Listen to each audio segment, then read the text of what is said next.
Welcome, folks, to another episode of The Bible Show. My name is Sam, and joining me today is Will. And today we are getting into a chapter of Jacob's life that is, I think, his most shameful by a lot. Mm-hmm. And in fact, I think it's probably the most shameful chapter for the patriarchs, going back all the way to Abraham, beginning in chapter 12 and through the rest of the Bible. You know, other people might argue that this one is the most disturbing for me. Yeah, there's very little here that feels redeeming. Yeah, this is not a chapter where, you know, there's God showing up and doing amazing things. In fact, God is not mentioned one time in this entire chapter. And yet that in and of itself actually stirs us and points us to something that's pretty beautiful, which we'll get to as we move on. But we do want to give a note. There's going to be a lot of disturbing content in this chapter. So if you are a parent in a car with kids or in your living room, this is not the one, doing chores, be mindful. You might want to listen to this first before you go in. I mean, we're not going to be salacious or going into any crazy details, but there are some topics in this episode that are disturbing. They disturb me. And they make me really not like some of these biblical characters. And it might be good, not just for the content, but to also be able to help them walk through how do we reconcile that some of these heroes of the Bible were really wicked at times. Yeah, it's one of those chapters. And it is one of those chapters. And so, and the background behind this, we're just jumping in. The background behind this is, you know, you're expecting Jacob to be a changed man. Yeah. Right? Like the last couple of chapters, he's had the wrestling match. God has made him astronomically wealthy. You know, Genesis 32, he's finally praying for the first time. You know, he's given a new name. He's given a new identity. He has made restitution to Esau. So now they're not wanting to, you know, Esau's not wanting to kill him. Everything about this, you know, he's gone through the waters, which might have been intended as kind of a picture of baptism after he's given this new identity. Like everything about this, you're thinking, okay, he's on now this side of his conversion. He's going to be better. Like he's a changed man. Everything's on the up for Jacob. And then God ordained sovereignly this chapter in the immediate aftermath of all that. Mm-hmm. And he's gross. Like I kind of want to fight him as we go through this chapter. I mean, it's really rough. And why in the world do you think that God does it? Because he does that with Abraham. He does that with Isaac. That after they have these big grand moments of conversion, it's like almost without fail, the next chapter that God gives, what are they doing? You know, it's failing miserably. It's Genesis 15 when it says Abraham believed God and God credited to him as righteousness. What's Genesis 16 about? He's Hagar committing adultery and taking on another woman and not believing the promises of God. Or you think of Isaac and it's like you meet him and it's like, oh my goodness, look at all the solid things he does. And he's willing to lay down his life and he does all these really wonderful things. And then he's doing to his wife what Abraham had done to his wife by, you know, pawning her off into the harem of another man. And you're like, wait, you're not allowed to do that. Yeah. And I think one of the messages, just to kind of spoil where we're going today, is our temptation, and I think God gives us these stories so that it is our temptation as we read this story to say God should cut him from the team. Yeah. Like this is too far. This is too far. Like I get it. You're merciful to people who stumble and are, you know, knuckleheads, but this is just evil. Mm-hmm. Like he needs to be off the team. In fact, if he's on the team, I'm out. I don't feel comfortable being on the team. And what's the message here? You know, God took Abraham, who's a knucklehead, and spent decades forming him through lots of failures. He takes Isaac, who's a knucklehead at times, and spends decades forming him. And Jacob, who's probably the biggest knucklehead of the three, probably by a lot, I think. And God is patiently going to spend decades forming this guy, even though he is an absolute train wreck, right? And I think what we're to walk away with is not to be moralistic, like, oh, you know, it's our righteousness and our deeds that determine whether or not we can be on the team. It's, gosh, none of these guys deserve to be there, and neither do I. Yeah. But God is faithful. And it's one of those chapters that you see that, you know, Moses writing Genesis via the Holy Spirit's power was, this isn't every moment of every one of their lives. So there was a selection process, and this made it. Like chapter 34 is specifically in here for a reason. Yeah, why does he want us to know this? Like every other religion takes their heroes, cleans them up, and they do no wrong, right? Here he is. The Bible is like, can you give us some good stuff? It's scattered in there, but it's like, man, these are really, really imperfect people, and the Bible wants you to know that because, as we've said a million times on this show, who's the only unfailing hero? Jesus. That's it. That's it. The only claim that these guys have, the only reason why they're heroes is because God was faithful to them, refused to let them go, and made amazing things out of their lives, period. And that is our hope as well. So we see the beginning of these falls, like we see Jacob, like there's hints that he's not going to be doing great at the end of the last chapter. So in Genesis 33, it says Jacob came safely to the city of Shechem, and you're already like, wait, what? Like, that shouldn't be the case. It says, which is in the land of Canaan on his way from Paddan Aram, and he camped before the city. Hear that. He camped before the city, and from the sons of Hamor, Shechem's father, he bought for 100 pieces of money the piece of land on which he had pitched his tent. And there he erected an altar. Okay, well, at least he's doing that. Yeah. And he called it El Elohe Israel. And so what's wrong with this? He shows up at Shechem, and he's like, I'm going to live here. What's wrong? Where he's supposed to go. This is not where he was told to go. Like if you go back when God, comes to him at Laban's place and Genesis 31 verse 13, and he's like, okay, I want you to go back, return to the land of your kindred. Well, where's that? I mean, they were living in Beersheba when Jacob had to run. That's southern Israel. And then he goes to Bethel where he has the dream of the ladder, and God says, you're going to return here someday. So it's like, okay, you're either going to Beersheba or Bethel because that's the land of your kindred. That's where you came from. Jacob's on his way back, and he goes to Shechem, which is way to the north of those places. And you're like, what are you doing? Yeah. Why are you not going back to where Isaac and Rebekah are? Why are you not going back home? And more than that, why in the world are you going to Shechem, which is a wicked city of the Canaanites? Yeah, it's very much like a flashback to Lot. Mm-hmm. We're like, I'm just going to go to Sodom and I'm going to camp outside. Nothing's going to interrupt this. That's right. But it's the slow crawl. Yeah, remember? That's exactly right. Lot goes to Sodom, which is the big, wealthy, wicked, pagan city, and he pitches his tent toward Sodom. Well, what do you see here? He camped before the city and pitched his tent. Like this is starting to communicate to you that Jacob is becoming a lot like Lot. Yeah. And you're going to see, like by the time we get done with this story, you'll see some of the similarities start to stack up, and God is telling you that he is becoming a lot like Lot. And there's so much of this story that is pointing to the dysfunction and the gross nature of that whole chapter that you're going to start seeing in God's people as well. And so why is it so bad that he's among the Canaanites? Well, going back to early Genesis, when you go back to the days of Noah had pronounced a curse. He said, cursed be Canaan, right? Mm-hmm. And so all of these various tribes, including the Hivites, which is where this city is, the Hivites, they all branch off from the Canaanites, and they're all absolutely appalling. They're all engaged in child sacrifice. They're all engaged in fertility rituals that include orgies during worship. Like everything about this culture is so absolutely despicable and gross and slimy. And Jacob's like, I'm going to go there. Yeah, I'm gonna be on the fringes. Let me hang out near there. Abraham doesn't allow Isaac to get a wife from these people. Isaac won't allow Jacob to get a wife from these people. Like, you do not want to mingle in this culture. So we've actually been to Shechem. You remember going there? I've been to Shechem? You've been to Shechem. That's where Jacob's well was. Oh, okay. So we go in there, and we go, you remember that story? You want to tell that story? What, when we were walking through the gate and there's obvious bullet holes in the door? Yeah, and there's like gunfire around the city, and they're like, it's celebratory. And we're like, no. Might be fireworks. I'm like, I don't think so. I don't think that was fireworks.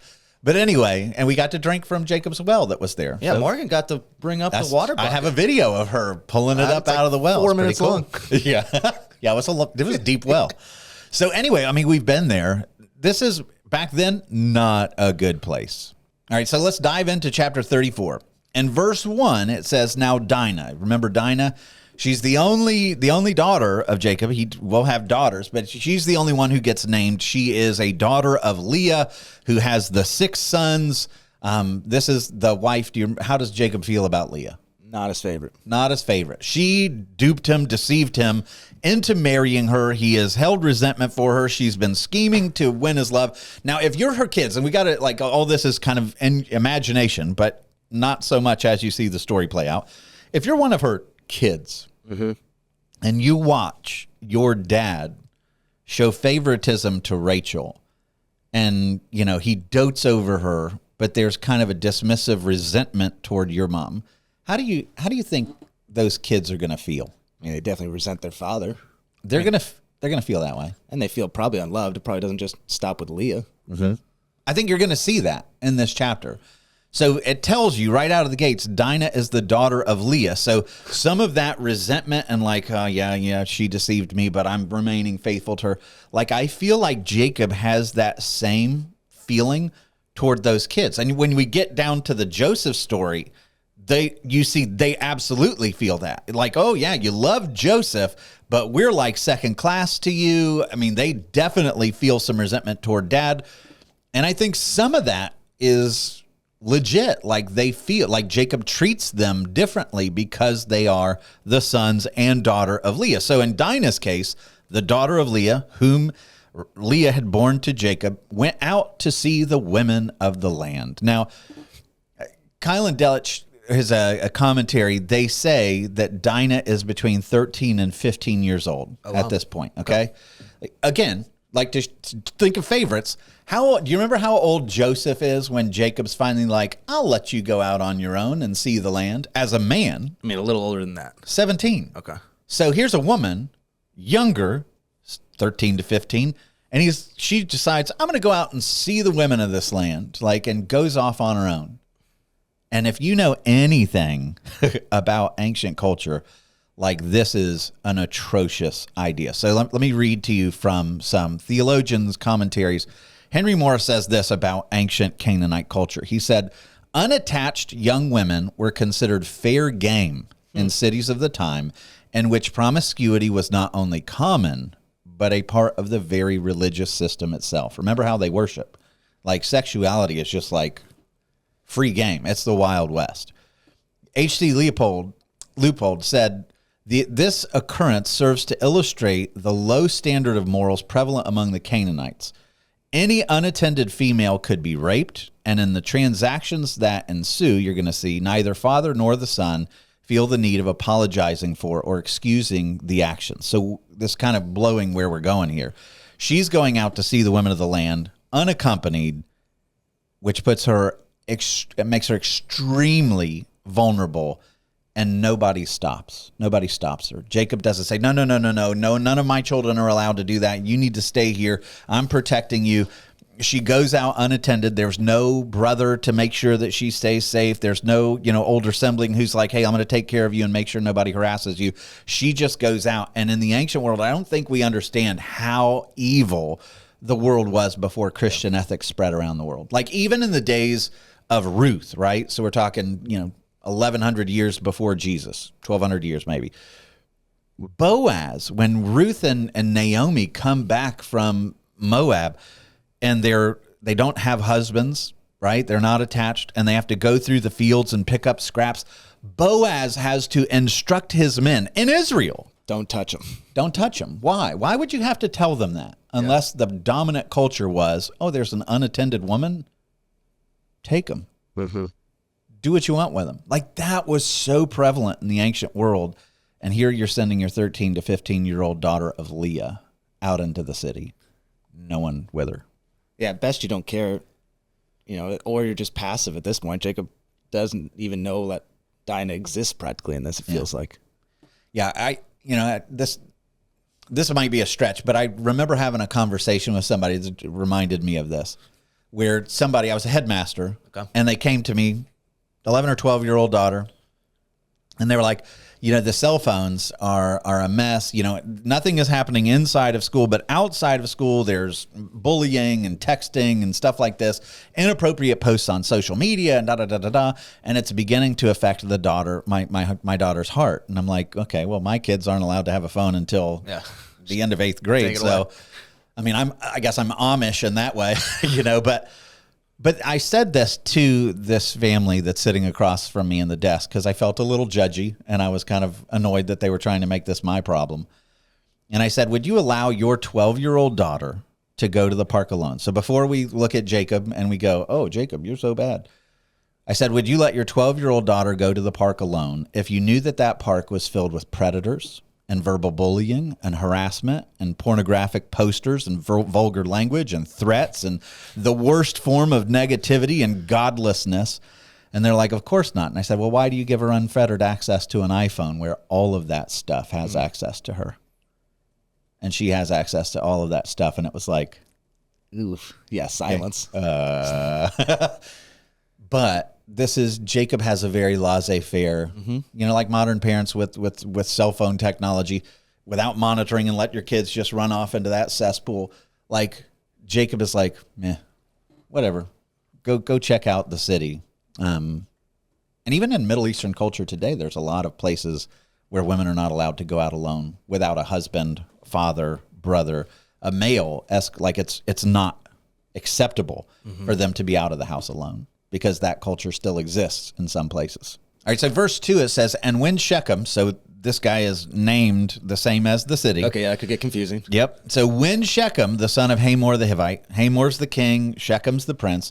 When Shechem, the son of Hamor the Hivite, the prince of the land, hear the words, saw her, he seized her and lay with her and humiliated her. Oof. So here we go. Like all those things that the ancient culture, like the clear warnings that you hear, like this happens. And what do you notice about the verbs? It's very much like Garden of Eden stuff. It's Garden of Eden, which is so many of the sins throughout Scripture, is they see that it's beautiful, they take, and then they, in whatever way, they consume. And in this case, this is a rape. Yeah. And it's done with the pattern of the fall. And what's the result going to be for all the people of Shechem? Spoiler alert: death. Yeah. So seeing, oh, it's beautiful, taking, consuming, death comes. So the fall of this whole city will come from this sin. And that word seized, because what I don't want anyone to be confused about, this is not like, well, was she going there with any kind of intention? Was she interested in finding a man? Like, no, it says he seized her. And that word implies like against will, taking, grabbing, bringing in, controlling. This is a forcible rape, not consensual. And then it adds, and humiliated her.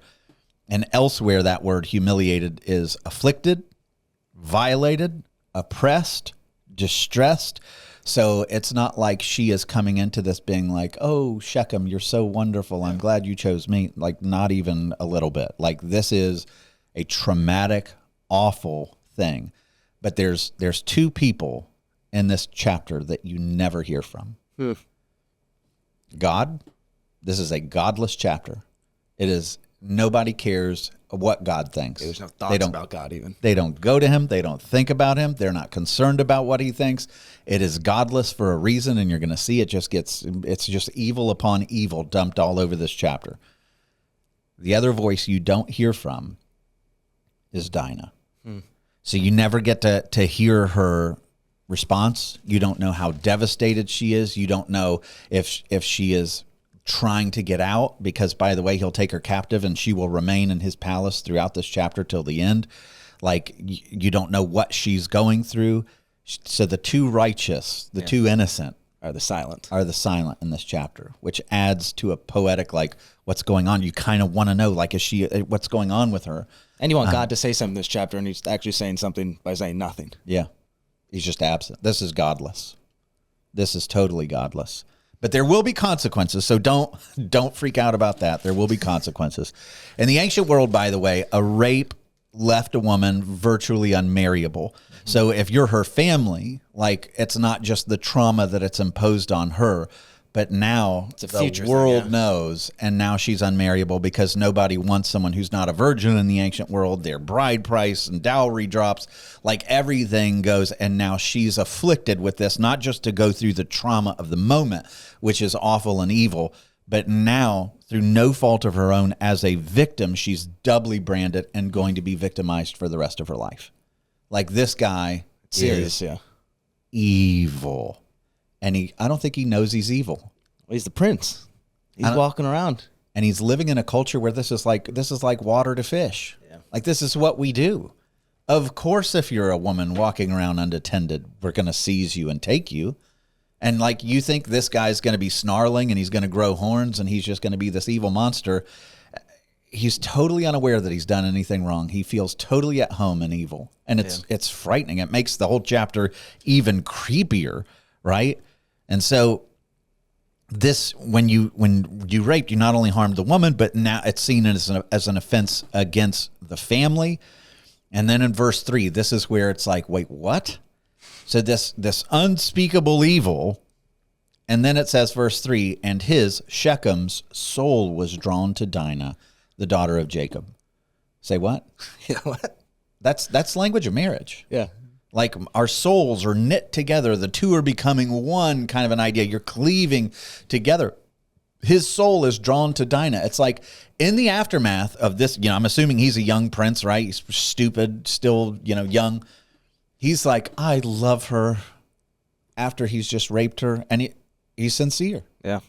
This guy's a psychopath. This makes it weird, yeah. This whole culture's psychopathic. It's hard to get a good read on this situation. Yeah, like we are not thankful enough that Judeo-Christian ethics have changed our world. Because this, like, anybody with a pulse and a breath today should look at this and go, this is evil. He doesn't see it as evil. Yeah, because no one apologizes in this chapter at all. Not a bit. Jacob doesn't. Nothing. There's no form of, like, penance or, like, feeling like anyone's done anything wrong this whole chapter, and super confusing as you go through it. You're waiting for someone to be like, well, that was wrong. Yeah, you find out after this that it's going to take decades for hearts to soften after this. I mean, for the people who survive. It says, he loved. That's an authentic word for love, which is crazy. He loved the young woman and spoke tenderly to her. So it just adds to the dysfunction and the grossness of this chapter. Like, the person that you've just humiliated, you're now speaking tenderly to because you love her and your soul's drawn to her. Yeah, you're like, what? Stop. Like, this is gross. I'd rather you yell. Like, just, that's disgusting. So Shechem spoke to his father Hamor and said, get me this girl for my wife. Like, what are you doing? What? But again, this is totally normal to him. Yeah.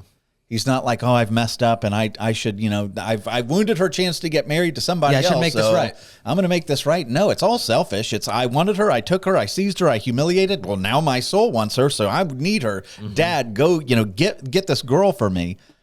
And when she stays with this guy, she doesn't go home.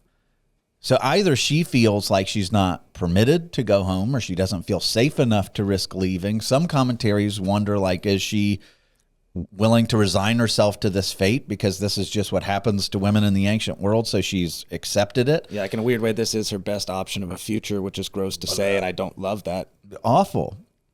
But no regret, no guilt. And we look at this like, this is so common in the ancient world. Now, this is 1,800 years before Jesus, but this persists in parts of the world that reject the gospel well after Jesus. It's like right now, like, spoiler alert, we're doing for a different show, I'm doing a like really deep dive, understanding all the original sources for Islam. And so I'm reading the Quran, reading the Hadith to talk about how does this square up against Christianity? Is one the same as the other? Like, and what do they believe? Like, and we're going to do an episode on this, or a series on a different show. But in one of those cases, I was blown away because in Islam, I did not know this. In Islam, one of the teachings that comes from Muhammad is that when you conquer a city of enemies and you have women that are widowed because you've killed their husbands, like I'll tell the specific case, because Muhammad will take as wives 2 women of men that he killed in battle. Okay. So they're captives. He just takes them as his own wives. We're not told that they're super excited about it. But there's another case where there's a battle against Khaybar, which is a Jewish city. The Muslim soldiers go up there, they wipe out all the men, and then afterwards they're like, well, we don't have our wives, and man, we're feeling really like we need our wives. And so they actually go into the city. They have all these female captives, and they just start raping them. But they stop short so that they don't impregnate them. Okay. Then, in the aftermath of that, they go to Muhammad with like, well, we've got moral questions, right? So they go to Muhammad, and you're thinking, okay, what's the moral question? Like, one, rape is bad. Don't do that. You need to stop. And two, you can't take captives of slaves. Like, you cannot do that. That's not what they ask. Because to Muhammad, in Islam, guess what? You're allowed to take your captives as slaves. It's written. And you're allowed to sleep with your captives. Whoa. That shot, like, whoa. That's gross. The question that they want Muhammad to answer is it okay for us to have sex with them and not impregnate them? And he says, whoever Allah wills to come to life will come to life. He did no concern for rape, no concern for what he's doing with these captive women. This is the same culture that you find in ancient Shechem. Yeah. There's no moral concern for the fate of these women. It's disgusting. And so this, like we're talking about Islam. Islam is in the early 600s. This is 600 years after Jesus. And if you're curious about that story, by the way, it's in the Hadith Muslim 3371, which you can Google. Stunning. Like, it's just absolutely stunning that is still being approved 600 years after Jesus. So moving ahead, it says, verse 5, now Jacob heard that he had defiled his daughter, Dinah. And you're hoping this is an upswing in the story. Correct. Like, this is the first point where you're like, all right, let's get something that's better than this. Go, like, Jacob. Let's do something here. Right? Because, like, she's still being captive. He hears, what else do you take from that? Everyone's talking about it. Shechem has no concern for her reputation because this is just commonplace here. Like, who cares? I'm not going to protect her reputation. So everybody in the town is talking about this to the point where it actually reaches Jacob that his daughter has been defiled. But his sons were with the livestock in the field, so Jacob held his peace until they came. Now, step into the shoes of Jacob. You got a daughter. Somebody's holding your daughter captive, abusing her. God only knows if they're doing it again and again. What are you doing? Probably not sitting on my hands like this. I'm not holding my peace. Like, I might die in the effort, but I'm coming for Shechem. Like, somebody's going to get hurt if they hurt my girl. Yeah. And I'm okay with him waiting for his sons. I just wish he would go get them. Right?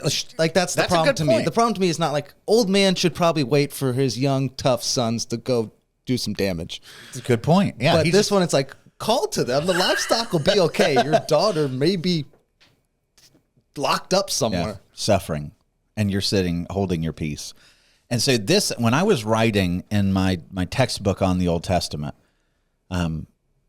this chapter, I almost had to stop like writing about Jacob because I was so infuriated at this point with that man. Like, I was like, I don't want him on my team. Like, and it just gets worse.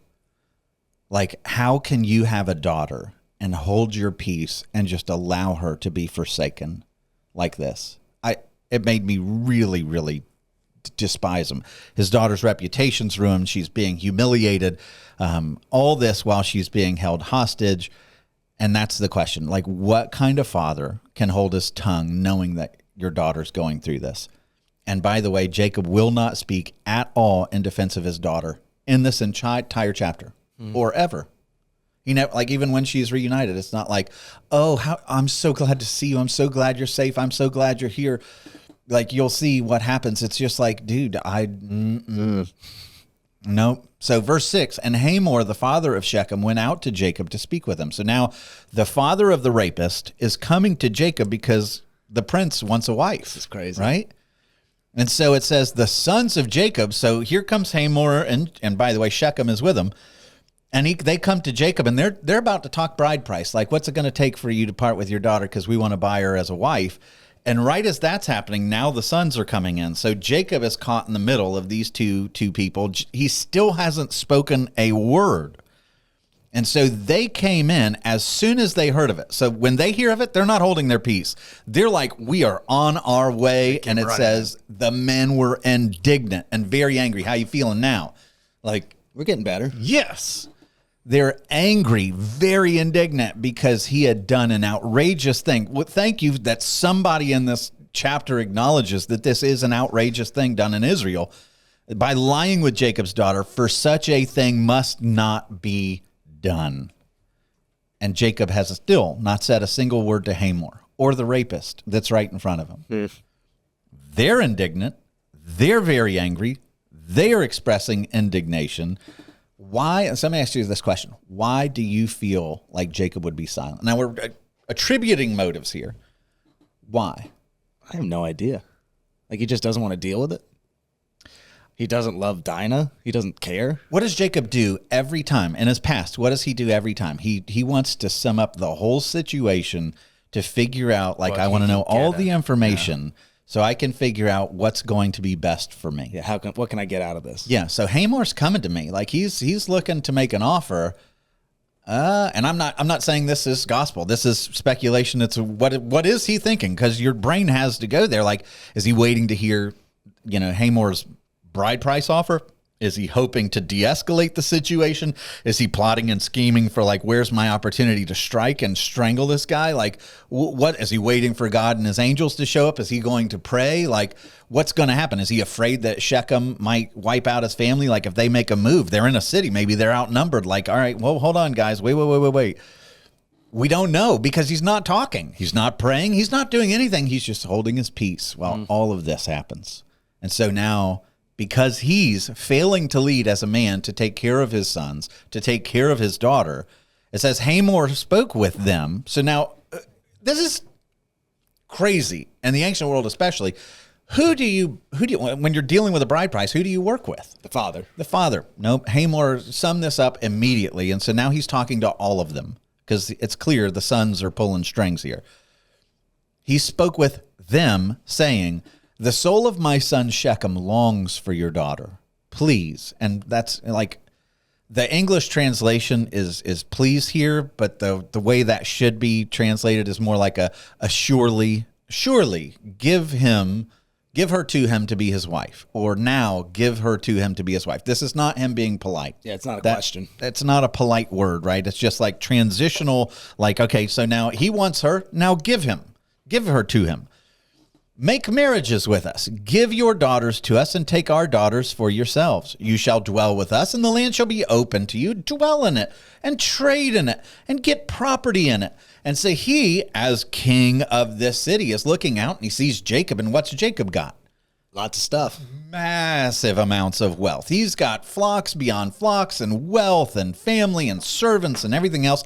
And it's like, man, if we could attract that, if we could attract, CEO Jacob to really root his enterprise here, man, we're going to be wealthy. He's going to bring so much commerce. He's going to buy our land. We're going to get so much money. Like, we want this. And so he does what they do in the ancient world, which is if you want to make a treaty with somebody that's going to enhance or help protect your city, you marry your sons and daughters to each other. Mm-hmm. And so he's like, hey, we might be Sodom.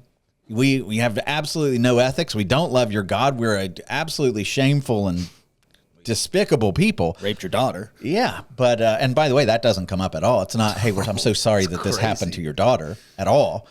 It's, hey, this could really benefit both of us. We could make a lot of money together. And Jacob's not going to respond at all. He still does not speak. But he wants this economic powerhouse to have ties with Shechem, buy our lands, do some trading here. Like we can, and that's the way evil works. Like it's going to ask you to look past the obvious moral consequence, like the elephant in the room, and be like, yeah, but there's so much good that could come out of this if you just drop your standards. Yeah. Like, let go of all the things that would keep you from, and really enjoying all the things that Shechem has to offer. Yeah, your daughter, whatever. You can make a lot of money. Like, and that's the way evil always comes. Yeah, this is the classic, the ends justifying the means. Yep. Think of the good that can come from this if you'll just overlook this one evil. Mm-hmm. How much stuff in life comes like that? Yeah. Let's make this evil right. Where it's compromise your values and so much good will come of this. Just let go of that one. Think of all the ways that we can bless each other. Blech. Yeah, that's like back to the Garden of Eden. Like Satan came like, did God really say? like just distorting things to be like, he's holding out on you. Yeah, disobey this one thing. You could be like God. Think of all the good that could come out of this. That's the way it always works. It's the way cultures slide. It's the way the churches get corrupted. It's always, we could get this one good thing if we just drop our standards and let go of truth. And it seems Jacob's certainly not speaking up, but the brothers are like, no, this isn't allowed. This is absolutely despicable. And so verse 11, it said, so Shechem speaks up. So Hamor has been the negotiator to this point. Now the rapist. He's in the room. Is in the room. And it says, so Shechem also said to her father, meaning like Shechem is talking, the rapist of your daughter is now speaking to you and to her brothers. Let me find favor in your eyes, and whatever you say to me, I will give. Do you know how wealthy I am? Like, let me have your daughter. I'll give you whatever you want. It's like the whisper of Satan. Just kneel. Show me favor. I'll give you the world. Like I think of all the stuff. Like, just let her go. I can reward you so greatly. Ask me for as great a bride price and a gift as you will, and I will give you whatever you say to me. Only give me the young woman to be my wife. And this chapter is so disorienting because they're all living like whatever verse 2 didn't happen. Yeah. Not mentioned. Like if you take out verse 2, you'd be like, other than what's to come later. But at this point, you're like, oh, Shechem really loves her. But they're all acting like verse 2 didn't happen. The only ones that express dismay over are the brothers, and particularly you're going to see the sons of Leah. Right? Like, Dad, why are you not going to bat for Leah's daughter?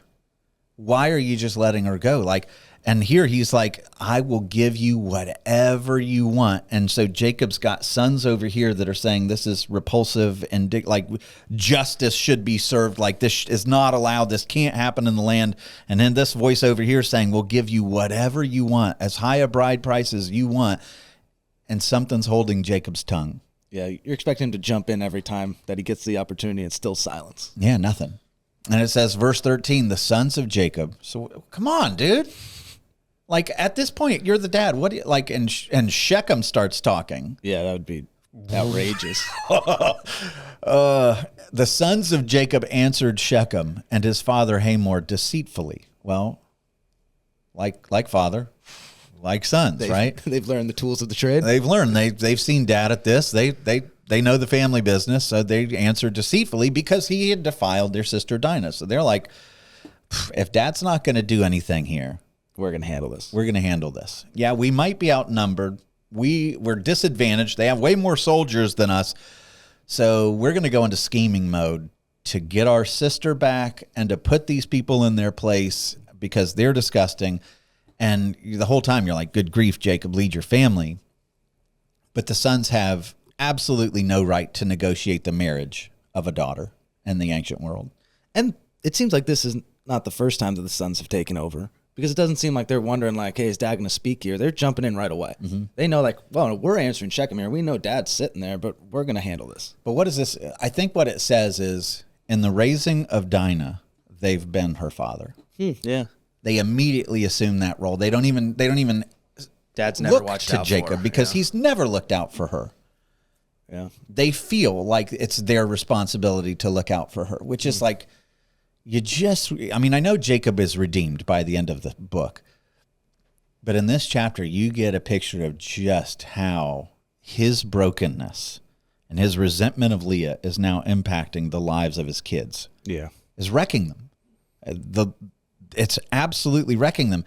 And by the way, like, this is a theme that you'll find other places in scriptures. Like, I don't know if everyone knows this story, but when you have King David, who's this man after God's own heart, who gets all this power, his heart turns eventually, he commits all this gross sin. But why is it that his son Absalom turns on him and overthrows him? You remember the reason for this? He's got his firstborn son is named Amnon, right? And Amnon is a creep, and he sees his half-sister Tamar, David's daughter, not the Tamar of Genesis, and he takes her. Same thing.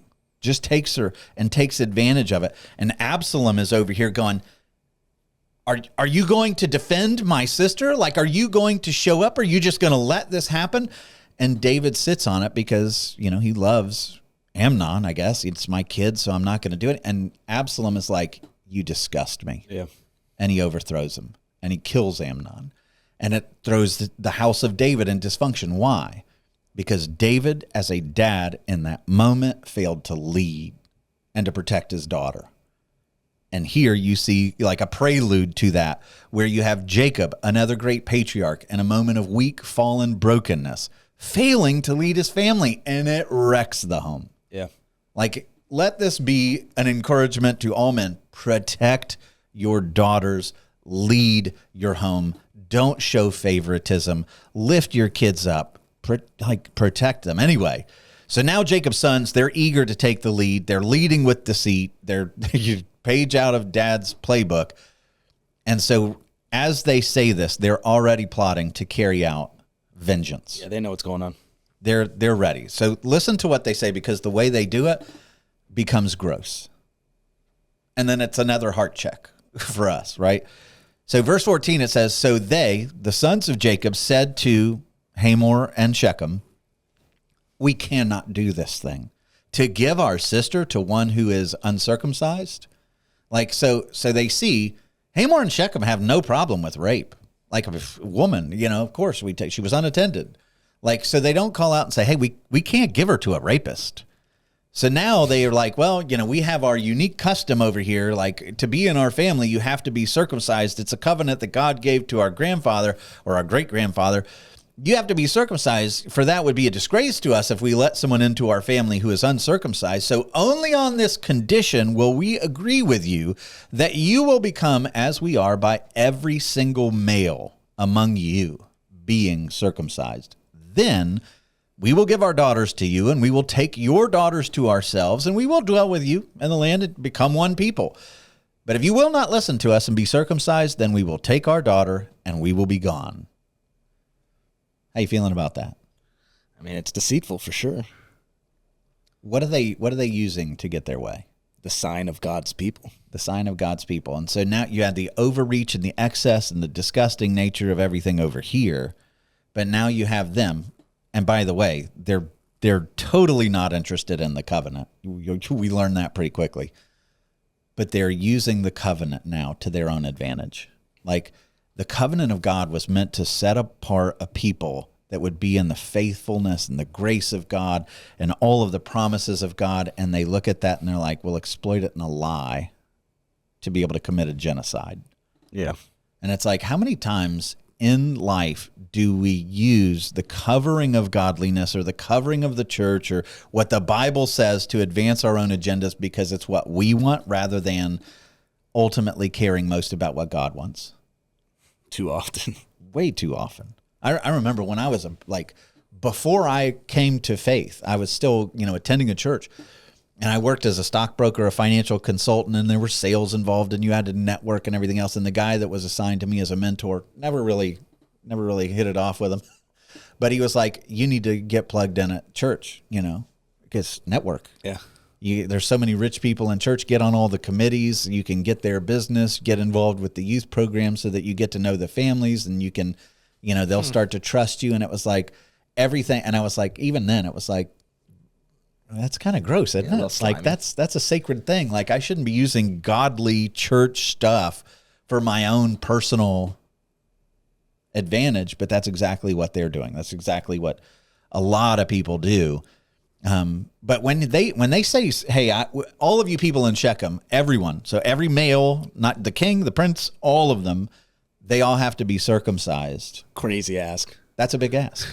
That is a very big ask. It's so wild. As if this chapter wasn't uncomfortable enough, we throw this into the mix.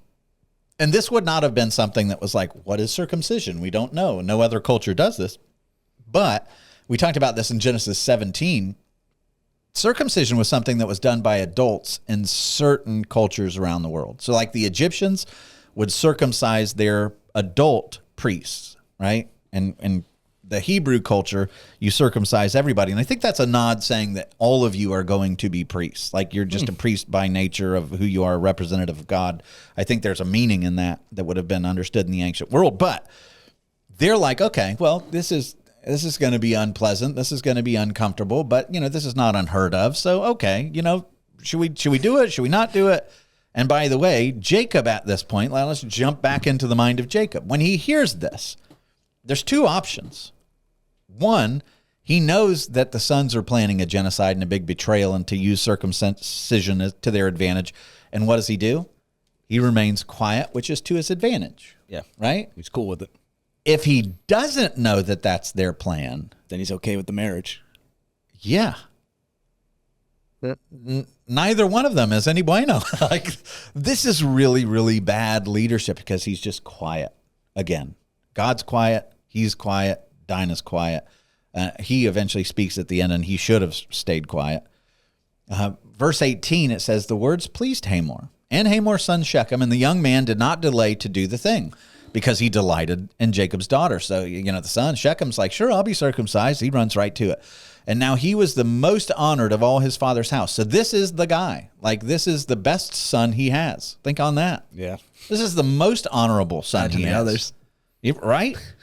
And so Hamor and his son Shechem came to the gate of their city. Remember what the gate is?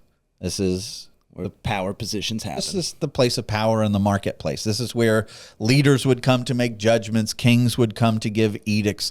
So they come to the gate of their city, and they spoke to the men of the city, saying, these men are at peace with us. Let them dwell in the land and trade in it, for behold, the land is large enough for them. Let us take their daughters as wives, and let us give them our daughters, which is exactly what the Bible has repeatedly commanded against.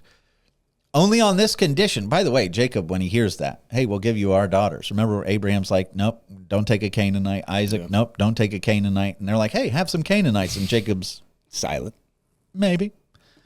On this condition, the men agree to dwell with us to become one people, when every male among us is circumcised as they are circumcised. So can you imagine being a guy in the city, and all of a sudden, because Shechem wants to get married, you've got to get circumcised? Or Jacob had to be super wealthy to a degree where everyone's like, we want a piece of that pie. Yeah. Like, that's I true. would like my daughter to marry into that kind of family. Yeah, that's a good insight. So it gives you another layer of just how blessed Jacob is. Like, they're willing to do this. Or they just have to do what the king says no matter what. That's the other obvious one.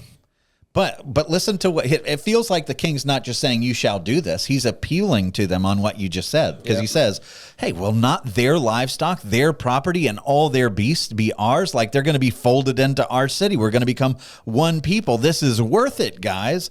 Only let us agree with them, and they will dwell with us. Like, this is a good deal. I want everyone out. And it says, all who went out of the gate of his city listened to Hamor and his son Shechem, and every male was circumcised. All who went out of the gate of his city. And so now stop for a moment. And again, because we don't tend to read the Bible through the eyes of God. Yeah. Your people that you're in covenant with are now taking the one symbol of your covenant, and they're using it as a poker chip for deceit and to get their own way and to commit ultimately a genocide. So that's on one hand. And then they go in their evangelistic efforts, right? And they're like, hey, if you guys are circumcised, you can come into the family of God. You can come into this family of blessing that God loves and oversees and is covenantal with. And they all do it. Why? They take on the sign of God. They say, hey, yeah, we'll be in the family of God. Why are they doing it? To get rich. To get rich. This is the first prosperity gospel you run into. This is the prosperity gospel. Good call. Good call. But that's true, right? This is, hey, if you come into the family of God, hey, you'll get wealthy. Everything will be great. Want the blessing, but not God. That's right. And but that's his own people too. Nobody cares about the covenant. It's really sad for God. Like, the fact that he endures anyone is amazing. His patience is just out of sight. So it says in verse 25, on the third day, when they were sore, so now they've done the circumcision, and all of them are like, we're not wanting to move around. Yeah, I don't want to make light of this episode, but can you imagine a citywide circumcision? Mm-mm. Like every man in the city's like, we got to do this today. Like, what a weird thing. And it's with flint knives. It's not like surgical tools. And they all had to go home to their wife and be like, this is what we got to do today. Ugh, goodness. Yeah, even anyway, And I'm moving on. Let's not dwell there too much.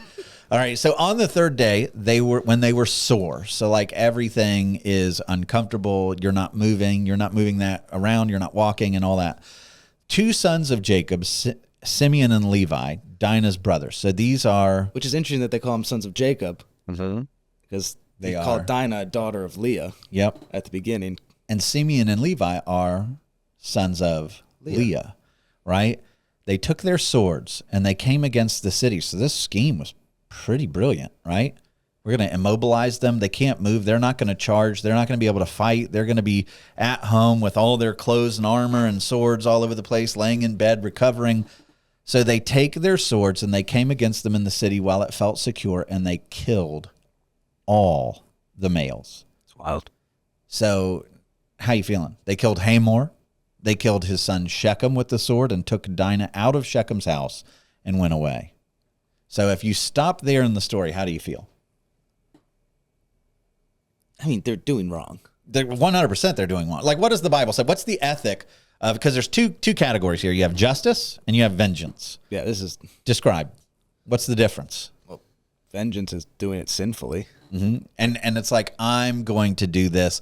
There's no protection of rights. There's no care for guilt and innocence. It's just, I have been harmed and I'm going to go ahead and I'm going to get my pound of flesh. Where justice is like, this is going to go through approved means to even the scales, right?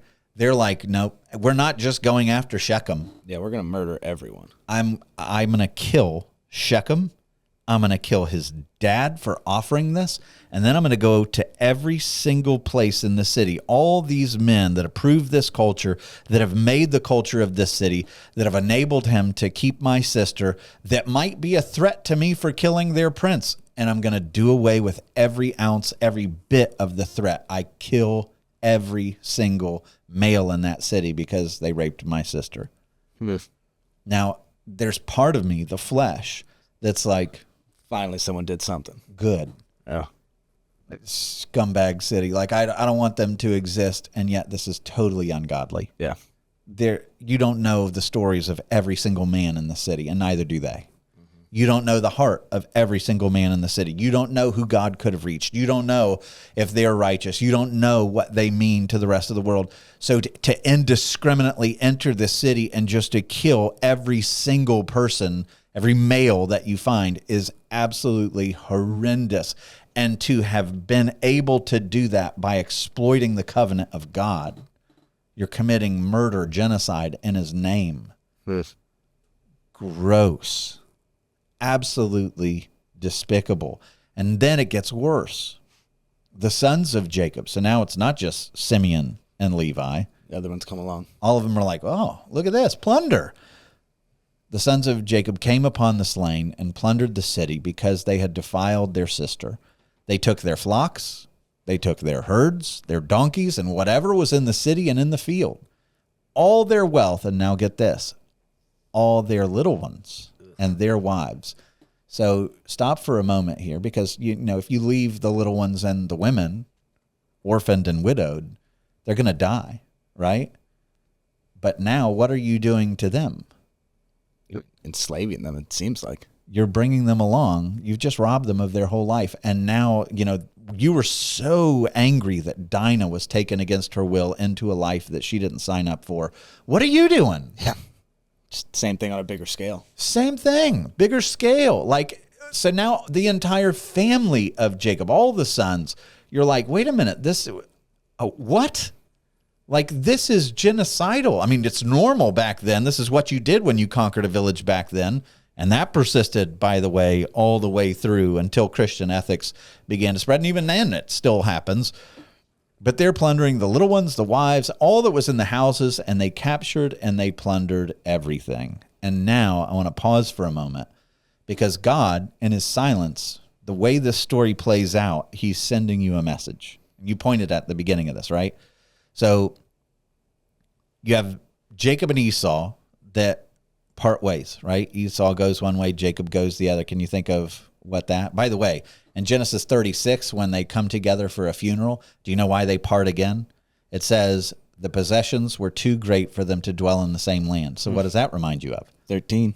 That reminds you of Abraham and Lot. Gee, this sounds familiar. So they're going to part ways. And then Jacob, prior to that, goes to Shechem, this city that's really wealthy, but it's not with the covenant people of God. He's gone some other way, and he pitches his tents before this wicked city. The city is absolutely obsessed with wealth. Gee, that sounds familiar. Can you think of another city that was obsessed with wealth and commerce? The men of the city are guilty of utter sexual debauchery. The men of the city find it normal to rape their visitors. That also sounds familiar. And the wickedness of the city results in the death and destruction of all the men of the city, except in one case, 2 angels sent by God, God's justice, God's vengeance, come and rain down fire on the city and wipe out all the men of the city. But in this story, it'll be 2 men that go. Not with God's authority, not with God's take. In fact, their lineages are going to be punished for this, actually. But these 2 men go into the city and they kill everybody, and they impose their fierce vengeance on the city. They stand in the place of God. They totally exploit his covenant to do so. It shows you that their hearts are so far away from the Lord. And like Lot's wife, they want the wealth of the city. They're no different. Like, remember Abraham when Sodom comes and says, the king of Sodom, and he's like, oh, here's all the wealth. What does Abraham say? No. I won't take a bit of it. But these guys, they're plundering everything. I mean, they'll take everything and anything in this city. And so you have this every one of them is a moral train wreck. Like, you can walk through the sons of Leah. Reuben is going to sleep with the father's concubine. That's the firstborn son. Then you get Simeon and Levi, the nextborn sons. What are they? Like, Killers. They're genocidal. Like, but I appreciate them standing up for her and redeeming her, but they weren't allowed to do this. Yeah. This was evil. And so just to tell you, like, how God sees this, because there will be some who says, that God endorsed it or something. In Genesis 49, when Jacob is on his deathbed, and Jacob is a transformed man, by the way, at this point, at the end of Genesis, he says this is the blessing. Simeon and Levi are brothers. Weapons of violence are their swords. Let my soul come not into their counsel. O my glory, be not joined to their company. For in their anger they killed men, and in their willfulness they hamstrung oxen. Cursed be their anger, for it is fierce, and their wrath, for it is cruel. I will divide them in Jacob and scatter them in Israel. So because of what they do, their share in the promise is so wiped away. So but it's interesting. Simeon, if you look at the tribal allotments, Simeon doesn't even have his own land. He's got a little piece inside another tribe. Oh. So he gets one of the smallest pieces. And when you look at a map, you're like, why in the world would God put them in the middle of some other tribe? Like, they don't even have their own borders. They're swallowed up inside of another tribe in this small little turf. This is why. And Levi, how big of a tribal allotment do they get? Nothing. They live in other cities. They're to be the priest, why is that interesting? Well, that's ironic with the circumcision thing. Yeah. So Levi, which is like, oh, you need to be circumcised, they're going to be the tribe that does the circumcision. Yeah. The ones who slaughtered the whole town are going to be the ones that slaughter the animal sacrifices at the temple, but they receive no land because they're scattered throughout, right? Their descendants won't have their own property except for like sanctuary cities. And so all of this is ironic. And you just get this feeling. And by the way, Judah, we're going to see in a few chapters from now, Judah, the fourth son of Levi, is going to be a total train wreck. And as you're reading Genesis, you're like, okay, well, like, whoa, like, enough already. I get it. Like, these are really, really wicked people. And yet, what's going on? Like, why is God not being like, okay, like I did I'm done. This is too much. Yeah. Because he's given a promise. And so, like, another thing, like when you think of Judah, this is getting ahead of ourselves just a little bit, but I wrote this down. Shechem is a wicked Canaanite who sexually abused a daughter of Israel and treats her like a prostitute while also demanding to marry her at any cost. To cover their shame, the sons of Israel killed all the men of Shechem, right? Okay. Think of the story of Judah that's coming up in a few chapters, and it's worse. It's like the Reversal almost. Tamar is a faithful Canaanite who is sexually abused by the sons of Judah. And Judah will literally treat her like a prostitute, refuse to allow her, this daughter-in-law, to marry and to have children, and to cover his wickedness, he will scheme to have her killed. So there, it's like you're going to see in a little bit that Judah, which is the line of salvation, gets worse than even the Shechemites. Why does God give us this story? Because it must reveal that none are too far for God's grace. Yeah. Because God's not like, yeah, these are my people, I'm okay with this. No, there's consequences. And yet, he's going to redeem and transform all of these players. And he's going to redeem their stories, and he's going to redeem their tribes. But this is a really, really despicable, gross chapter. And so we finally hear from Jacob in the next verse. And as I said, he should have just stayed quiet. Then Jacob said to Simeon and Levi, "You have brought trouble on me." Excuse me? Isn't wrong, but not what you should lead with in this situation. What's he concerned about? His reputation. Me. Yeah. Not like, bring me your sister. Like I owe her an apology. Whatever. You have brought trouble on me by making me stink to the inhabitants of the land. All these other tribes now don't think we're safe. We're going to have a reputation anywhere we go because of what you did. Now you've affected me. The Canaanites and the Perizzites, they're all looking at us now. My numbers are few. We don't have big armies. And if they gather themselves against me and attack me, I shall be destroyed. Both I and my household. Me, my, I, me. Every bit of this is like me. Yeah. And rather than pursuing justice and protecting his daughter and trusting God to protect him, Jacob speaks up, and the only thing on his mind is me. Jacob never rebukes Shechem or Hamor through the whole chapter. He never steps up to demand justice for his daughter. He doesn't race to comfort or love Dinah when she's rescued, that we know of. He never rebukes his sons for desecrating the rite of circumcision or breaking the terms of their agreement or committing a genocide or plundering victims, bringing all these now widows and orphans into the community. He never once turns to the Lord in this passage. He doesn't go, oh my gosh, like, God, we have really messed up. We need your mercy. Please come rescue us. Help us in this situation. Help these poor widows that have now been widowed and these orphans who have lost their fathers. Like, please, God, show up. We have really made a mess of things. Help us. Nope. He only speaks of how the tragedies of their decisions have affected him. Yeah, and the consequences for him. And God is giving this story to be like, this is what my people are like. So, gut check moment. Can you relate? Can you relate to this depth of depravity and been like, yeah, I have no more claim on the goodness of God than they do? I mean, this is a wild example. And yet, we're there, yeah. We have no claim. Yeah. We're traitors, cowards, and all that stuff. We might not have done these actual deeds with genocide and rape and everything else, but we use God as a token. Yeah, stay silent when we should speak. We stay silent in the face of injustice. We allow stories like that. They're happening all over the place in our world still today. It's more comfortable to remain silent. We don't lead our homes as we ought. We play favorites. We do all these things, maybe on smaller scales. Yeah. And God doesn't go, I'm done with you people. It's like he is going to force good out of the reprehensible nature of humanity. He's going to force it. I mean, by his faithfulness. And he's just going to drag these people along in spite of all their sin. And eventually he's going to make beautiful things out of them. And so at the end of the chapter, he's making, you've done this to me. And the sons of Leah, which, by the way, their jealousy is not started when Joseph comes along. Their jealousy is taking deep root right now. Yeah, But they said to Jacob, should he treat our sister like a prostitute? Like, where were you for her?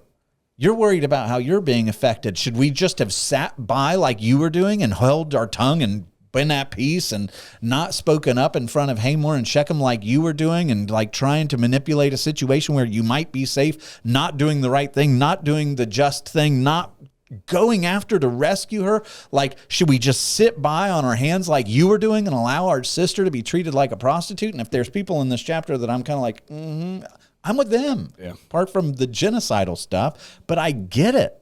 And you can understand how genocide turns and how entire people groups turn on each other without an understanding of grace and mercy. Mm-hmm.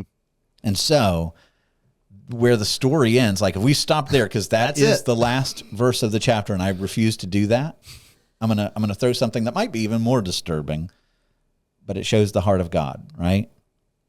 Verse 1 of the next chapter is God coming to Jacob. Because why did all this happen? Let's rewind. So many sins, so much evil, so much hurt and pain was in this chapter. Why? Ultimately, because God said, go back to the land of your kindred. And Jacob said, yeah, there's a wealthy city up there. I'm going there. Yeah. So verse 1 of the next chapter is God coming to Jacob and saying, Jacob, get up, arise, go to Bethel, where I told you. You remember where the angels were, the ladder was, where I had that encounter with you, where I said, hey, someday you're going to come back here, and then you disobeyed me. And now that you've disobeyed me, look at all the pain that has resulted because you thought better than me. You thought your designs were better than my designs. I'm telling you, get up, go to Bethel, and dwell there. Make an altar there to the God who appeared to you when you fled from your brother Esau. Do you remember how many times I've redeemed you? Do you remember? Like, do you know how I've watched over you your whole life? And every single time that I've given you an instruction, how did that play out? When you obeyed me, you were blessed beyond measure. And when you sought to go your own way, what happened every time? Shambles. Shambles. And so many people got hurt as a result.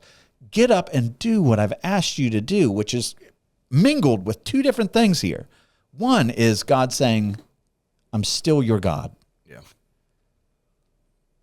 I'm not walking away. My faithfulness is with you, but follow me.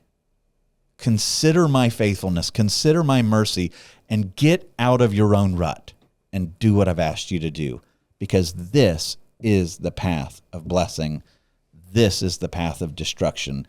And even though you keep choosing this side, because you're mine, I will not walk away from you. Yeah. Get up and come to me. It's interesting that God speaks first, too. He doesn't wait for Jacob to get his head around like, oh, that was some really bad stuff we did. Yeah. God, and that's Romans. I mean, that's one of my favorite verses. It is the kindness of God that leads to repentance, and it is utter kindness that God ever says another word to this man. Yeah. And by the way, like, the good news of this is by the time you come to the end of his story, beautiful man. Yeah. Radically redeemed. You know what changed him? The mercy of God. The mercy of God and enduring lots of suffering. The long suffering, yeah. It changes people. Jacob finally has to realize, like, I'm not strong enough. I can't control things. And that's what we're going to see. So this is a gross chapter.